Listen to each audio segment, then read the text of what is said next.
Grow your practice, grow your wealth, grow your impact.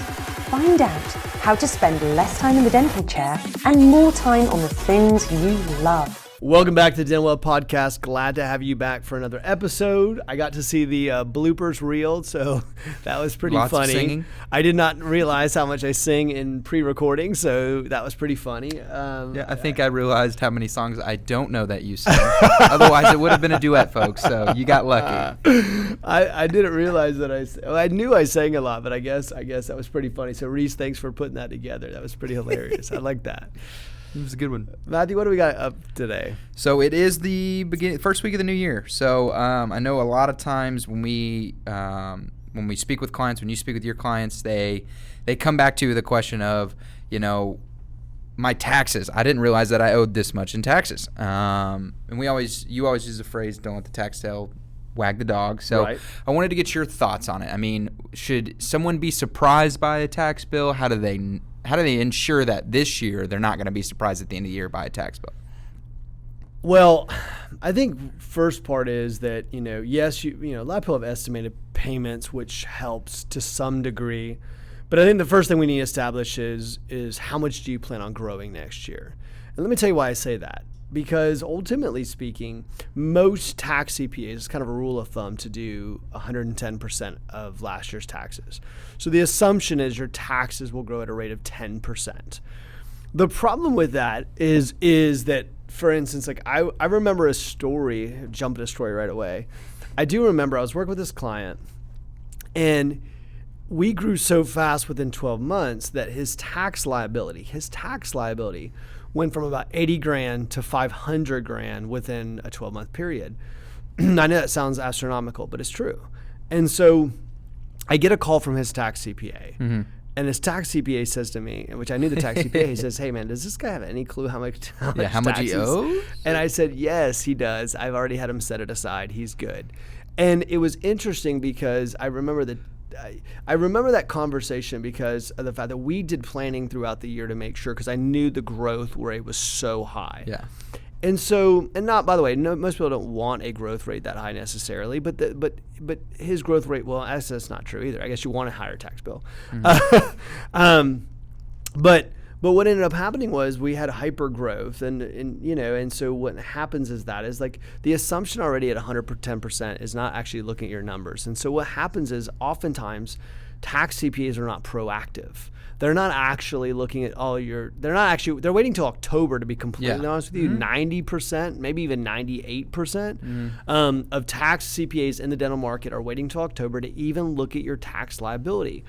Well, understand that by October, it's too late to accumulate if you have a large tax liability for that year, which you could have been setting it aside. Yeah.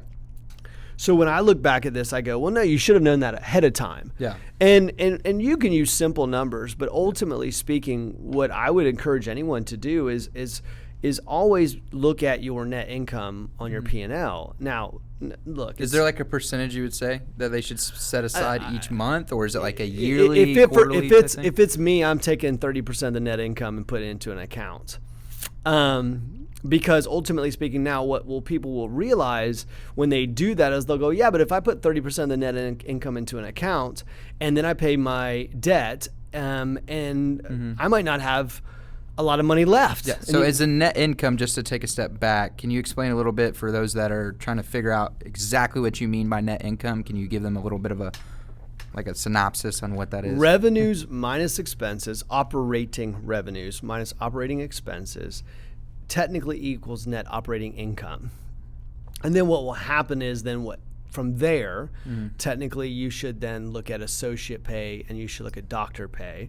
And then you'll have an ultimate net income. The problem is most doctors do not understand their distributions are a distribution of equity, and they're not from operations. Therefore, your W-2, if you have a W-2 income, that would go on the profit and loss statement.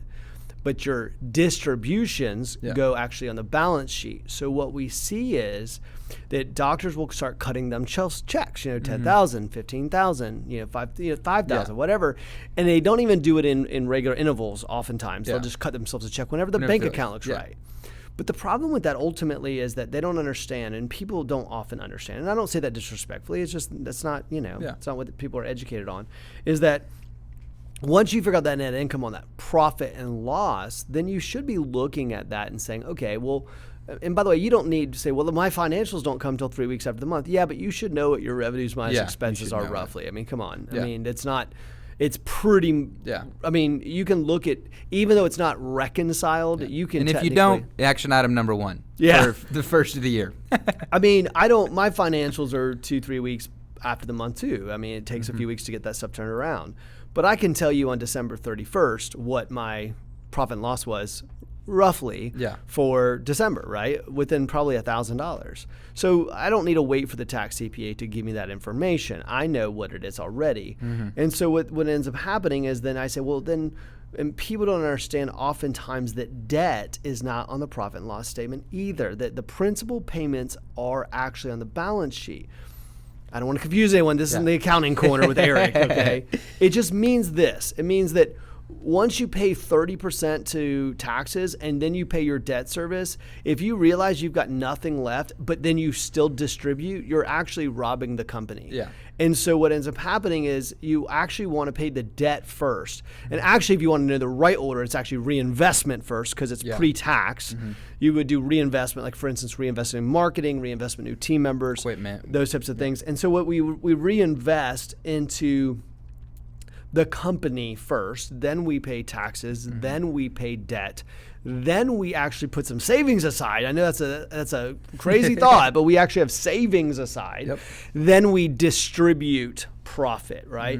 And so what ends up happening is ultimately when we look at this and go, if we were to do that, now, if you look, the cool part about doing that is if you wait till the end of the year, you can look over at your tax liability and go, hold on, I got $180,000 sitting in that account. Yeah, go to work, try to figure out how to get that thing down, right? And so this is where having a great tax CPA in your back pocket, who's a little bit more aggressive, I'll be honest with you, some of the conservative stuff I see in dental is just, it's. And we look at, it's the same issues that come up every year. I mean, we hear stories. I know you talk to your high net worth clients about how do we make sure we do this? How do we reduce this tax bill that we're supposed to be paying? So my question to you would be for financial state, you said, about 2 to 3 weeks. Is that like a good general rule of thumb? So if I'm listening to this and I'm getting my financials from the previous month, 2 months late, what is like and that's what happens in the dental industry all the time. Let me give you this. Okay. I would say fire your tax CPA if you got them everything that you were supposed to get them. So let me give the tax CPAs a little love here for a second. So poor tax CPAs send email, phone call, email, phone call, email, trying to get some basic damn statements from you. And they can't get it. And then 2 months later, they finally get the information that they've been waiting for months because they asked you a simple question, you couldn't answer it. So to give the tax CPAs, any tax CPA listening is like, thank God he said that. Okay, look, guys, you got to get your stuff turned around. So if you get it turned around, like my stuff's all turned around, ultimately speaking, at the end of the month, I get a few questions. Hey, where does this go? Where does that go? That's fine. But they should be turned around pretty quickly. And we have to allocate for taxes right away. So I already know what I'm projecting my 2021 tax bill to be. So I'm already figuring that out. But the thing is about it, I don't wait till the end of the year. I'm actually not waiting for my tax CPA to make a move to tell me how much taxes to put aside. However, be proactive. Any relationship is a two-way relationship. If it's February and you're concerned, make a phone call. If it's June and you're concerned, make a phone call. Hey, listen, I want to make sure I don't get hit with a huge tax liability. I've had hyper growth this year. It's been a great year. I want to make sure that I've got enough set aside. Can you do me a favor and do a quick, run? They're just going to hand it to usually an assistant anyhow to put the numbers in. Hey, can you run this calculation and tell me how I'm looking? This is how much I've got set aside for tax liabilities. Here's what we don't do. We don't go buy a bunch of stuff we need at the end. We don't need, at the end of the year to save in taxes. And the reason why that is, if you spend $50,000 of cash so that you can save $15,000, that doesn't make a lot of sense. No. And poor tax CPAs, and I'm saying this clearly, poor tax CPAs will try to add value by telling you to buy a bunch of things that you don't need. Now, I said that very clearly, don't need at the end of the year so that you can reduce your tax liability, because they're trying to add value. It's the same guy or gal who says, go dump a bunch of money in your 401k. And that says, because that's the only, they're so automated. They're just like 401k, step one, check. Yep. Yeah. What are some things that you've seen? Like, what are some of the craziest things you've seen in the marketplace that, their dentist comes to you and says, yeah, my CPA at the end of the year told me to go buy this because it'll reduce it. I mean, is there like a crazy one that you can think of that? I can't off the top of my head, but I will tell you this, that I've seen people's cash position going into the year be like, they're broke. Mm-hmm. They've got no money to reinvest in marketing. They've got no money to even take home pay because they bought a bunch of stuff they don't need. Yeah. And that's why business people, MBAs, say don't let the tax tail wag the dog. Look, ultimately speaking, so let me give you an example, okay? So someone says, well, I can go buy a Range Rover. And a lot of dental offices, unless you have multiple locations, it's pretty hard to justify a car, just so you guys understand that. But it's in the business world. Hey, I'm gonna go buy a Range Rover at the end of the year because it'll meet the weight requirement, and then I'll be able to depreciate this asset.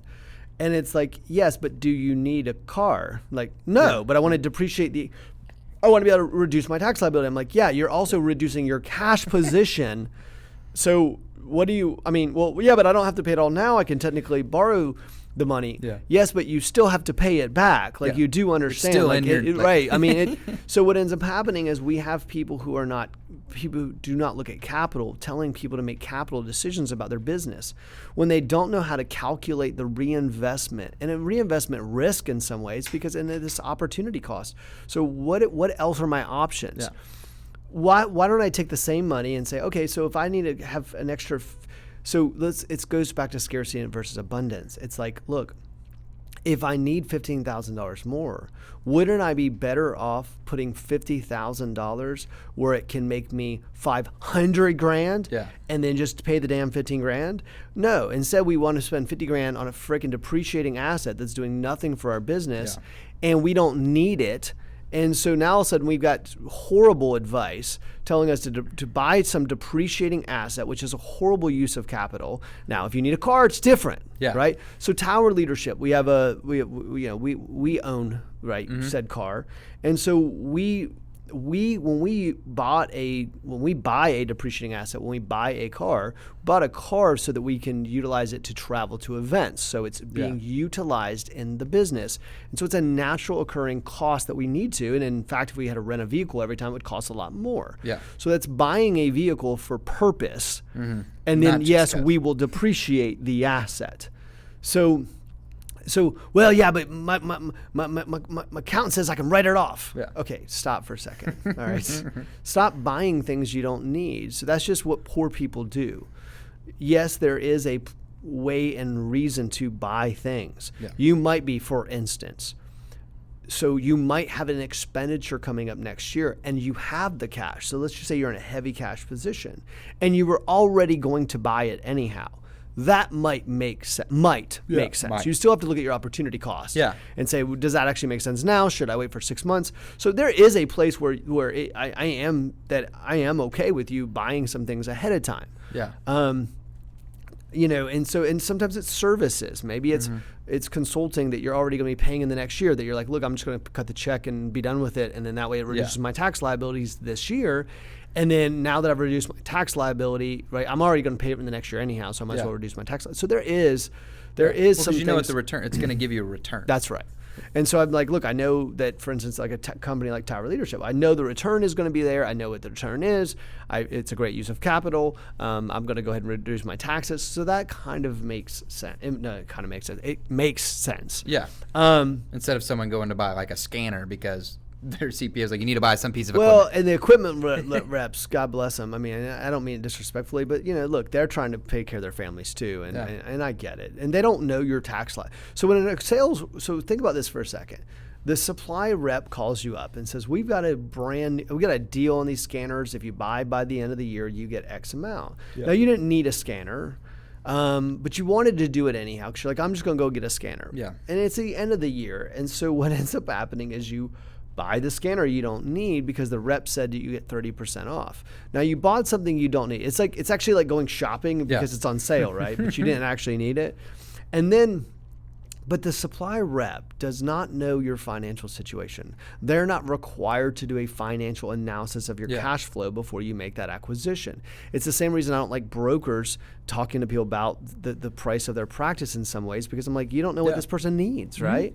And so ultimately when we look at this, we go, look, this person is buying a piece of equipment. The equipment rep has no idea of what your financial situation. So by the way, they're doing their job right, which is to say, hey, this could reduce your tax liability. Well, it even comes down to the top of the organization always runs sales towards the end of the year because they know that question's going to come up and they can kind of push that too. Yeah. So well, it's an end of the year deal, right? So look, I get it. I get why they're doing it. And by the way, I mean, some of these companies are trying to hit their sales goals for the years. So it makes sense, but you got to be the one who, as the CEO, is smart enough to look at this and go, look, I don't need this piece of equipment.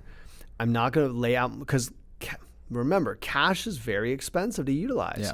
I'm not going to utilize my cash. That is insane. Not going to do it. I'm not going to spend my cash on something. I'm going to, if I need it, I will do it, but I'm not just going to lay out cash because someone knocked on my door and said, hey, we got a 30% off deal. Yeah.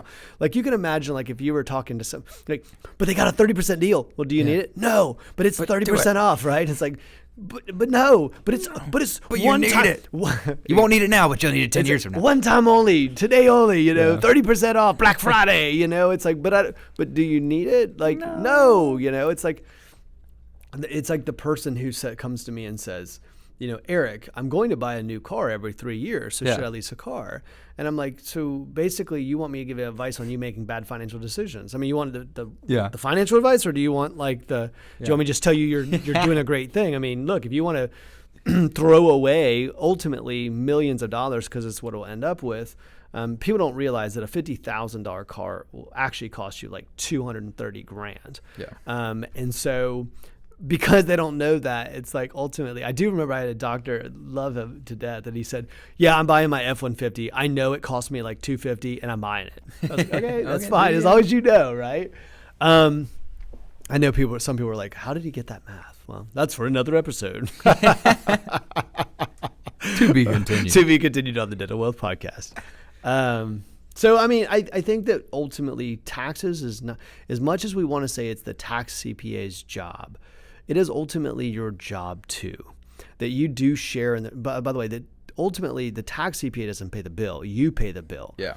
So you have to be proactive, making sure you're putting enough aside. If you plan on growing faster than 10%, you darn sure better make sure you're putting the money aside.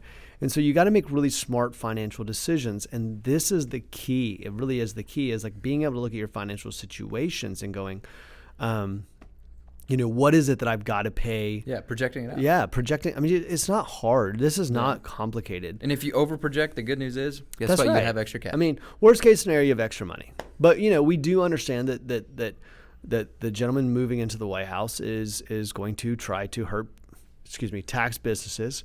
Yeah. And so, you understand that your tax rates are going to go up some. So like be smart about this, is that just, it's not fear mongering, it's just the truth. And so understand that that's going to happen. So you just go, hey, look, we got to be smart about this. And if we do those types of things, then we can be prepared. Now, it matters because the fact of, here's what I don't want to ever see. I don't want to see someone have an amazing year, pay off a bunch of debt, just feel at the top of the mountain, and then all of a sudden get a phone call saying you owe $180,000. They're like, oh my gosh, because if that happens to you, it's so defeating. Mm-hmm. It feels like that you're not making any progress, and it will destroy your momentum. Yeah, mm-hmm. Absolutely. Yeah. I mean, I think that's an important point. I wanted to, when I was thinking about things that we could talk about, I wanted to set people up so they know what to look for. Because I know a lot of our listeners are probably in that boat where, their tax bill came, it's the end of the year, they had to figure that stuff out, and it was probably a little higher than they expected it to be. So we want to make sure that doesn't happen in the future. So, I think them looking at their net income, saying, at least I need to do is put 30% away, project out what I'm going to do. If I'm going to grow by, if you want to get from 1 million to 1.5, guess what? You're going to have a higher tax bill. It's going to happen. But you need to project that out. So I think that's good to start with for, the beginning of the years, so that people can start doing that now. So to wrap things up, I think, one, make sure you're getting your financials on time, because if you're not, you got a bigger problem. And 2, just start projecting out. Yeah, and the projecting, look, the projecting's not very difficult. It really isn't. I mean, you can look at your net income even after the quarter and say, look, let's take 30% of this number, and if I don't have that much sitting aside, I'm probably a little bit off.